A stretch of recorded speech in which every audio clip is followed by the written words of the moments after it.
వెళ్తాను. రక్షణ కావాల్సిన బాప్తిస్మం కావాల్సిన చేతులు పైకి ఎత్తండి రా తల్లి. ఇదిగో దేవుడు మిమ్మల్ని బట్టే సంబరపడతాడు. ఈ సభ సక్సెస్ మిమ్మల్ని బట్టే. ఆ చివరికి తల్లి చేతి పైకి ఎత్తాడు. 4 1 2 3 4. యేసయ్యా ఈ బిడ్డ నీ రక్తంలో కడగండి ఇప్పుడైనా ఆయన. మీరు తీర్మానం స్థిరపరచండి ఇప్పుడైనా ఆయన. ఇక్కడ మధ్యలో ఎవరైతే చేతులు సగం ఎత్తారమ్మా, మీరు బాప్తిస్మం కోసమా మామూలుగా ఎత్తుకు ప్రార్థన చేస్తారా? ఒకవేళ బాప్తిస్మం కోసం చేపైకి ఎత్తాడు కింద పెట్టండి ఒకసారి. బాప్తిస్మం కావాల్సిన చేపైకి ఎత్తాను. తమ్ముడు బాప్తిస్మం కావాలి తమ్ముడు, వెరీ గుడ్ తమ్ముడు. దేవుడిని దీవించును గాక. 5 బిడ్డ, ఇదే మీకు సమయం. 7 లక్షల జనం రేపు పొట్టా తెలియదు తమ్ముడా, ఎవరు చచ్చిపోతాం తెలియదు. బయటకు వెళ్ళి వాళ్ళ ఇంటికి వద్దని గ్యారంటీ లేదు.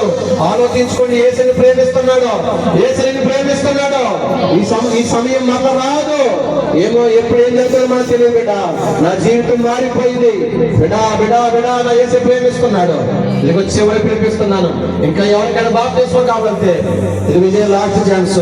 చేతులు పైకి ఎత్తండి. నా యేసు మిమ్మల్ని తాకుతున్నాడు. కళ్ళు మూసుకో. నా యేసు మిమ్మల్ని దర్శిస్తున్నాడు. తన రక్తంలో పరుగుతున్నాడు. తన ఆత్మను ముద్రిస్తున్నాడు. పరలోక రాజ్యంలో మీకు చోటు సిద్ధపరుస్తున్నాడు. నా దేవుడు మీ తిన్న స్థిరపరచును గాక. ఇప్పుడు అందరి చేతుల పైకి వెళ్తారు. మీ సమస్యల కోసం, మీ వ్యాధుల బాధల కోసం ప్రార్థన చేసి వెళ్తారు. అందరూ కూడా చెప్పండి, యేసయ్యా నా వల్ల అవుతలేదయ్యా,